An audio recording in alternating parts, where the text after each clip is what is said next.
actu filɛ jama bɛɛ lajɛlen ni ɲakuma aw bisimila an ka dɔn kibaru kɛnɛ kan an bɛ juma don a la septembre kalo tile 24 san 2021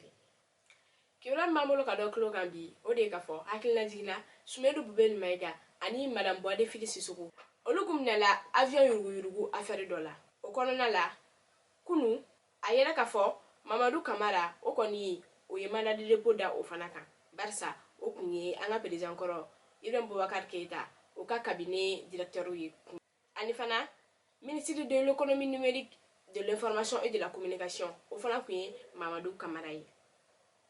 kunungo a kɔni minɛla mandat de dépôt dara kan a yɛrɛ ka fɔ ko u ye surfacturation kɛ avion ko affaire in na u ye sɔngɔ min d'a kan a tun tɛ o bɔ a yɛrɛ ka fɔ fana ko Mamadu Kamara a yɛrɛ yuruguyurugu ko affaire dɔ la barisa ko an ka soldaw ka kɛlɛkɛminɛn ko affaire dɔ fana a minɛla o fana na ale minɛkun kɔni kɛra fila ye avion ko affaire ani an ka soldaw ka kɛlɛkɛminɛnw fana ka affaire ko kan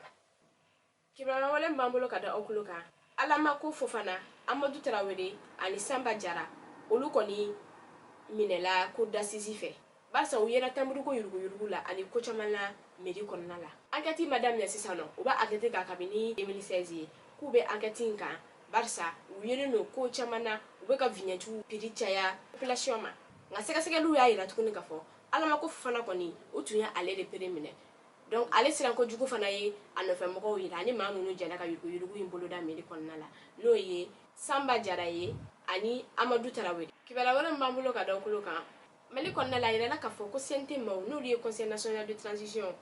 mɔgɔw ye kunungo u ye loi dɔ voté o loi in bɛ tali kɛ école min guerre bɛ dege a kɔnɔ jamana bɛ se ka sécurité cogo min na ani ni banbaciw nana bi an kan o bɛ se ka an ka militaires dɛmɛ kɛlɛ cogoya la ani a ɲɔgɔnna caman k'u bɛ na o kelen Mali kɔnɔna la o projet in kɔni a kuma kun fɔra a mɛnna nka a kun ma se ka lawaleya nka transition mɔgɔw kɔni y'u jija ka ko sugu bɛɛ kɛ ko école in kɔni ko o loi voté wa ko o bɛ lawaleya école in kɔni mana na a bɛ maliyɛn bɛɛ lajɛlen dɛmɛ barisa a bɛ na ni sécurité ye jamana kɔnɔ a n'a ɲɔgɔnna caman a yɛrɛ ka fɔ ko entraînement bɛrɛ de t'an ka maaw la ani minɛn bɛrɛ t'u bolo min b'u permettre ka kɛlɛ kɛ cogo la donc école in de bɛna to sa bɛɛ lajɛlen bɛna minɛn sɔrɔ minɛn min bɛ se k'u dɛmɛ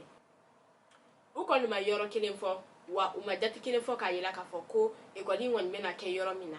nka a yɛrɛ kɔni ka fɔ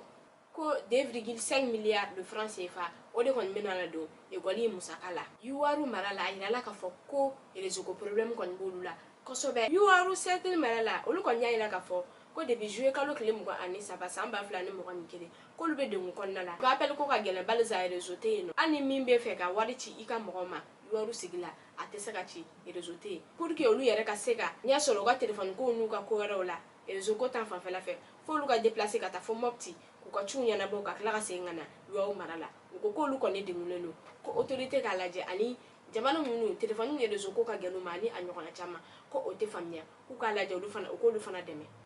ko n'i y'a ye ko banbaciw ani bandiw bɛ taa bi olu kan ko parce que u b'a dɔn k'a fɔ ko olu ka réseau ko ma nɔgɔn o de kama u bɛ taa kojugu k'olu la wa maa yɛrɛ tɛ bɔ a kalama barisa an bɛ génération minɛ ko sisan ni téléphone t'i bolo wa n'o y'a sɔrɔ réseau ko fana b'i la ko e bɛ jigin juguba kɔnɔ barisa e ni kɛnɛma mɔgɔ si tɛna se ka ɲɔgɔn sɔrɔ laseli minnu kun b'an bolo ka d'aw ma bi o de ye nin an b'a fɔ aw k'a mɛn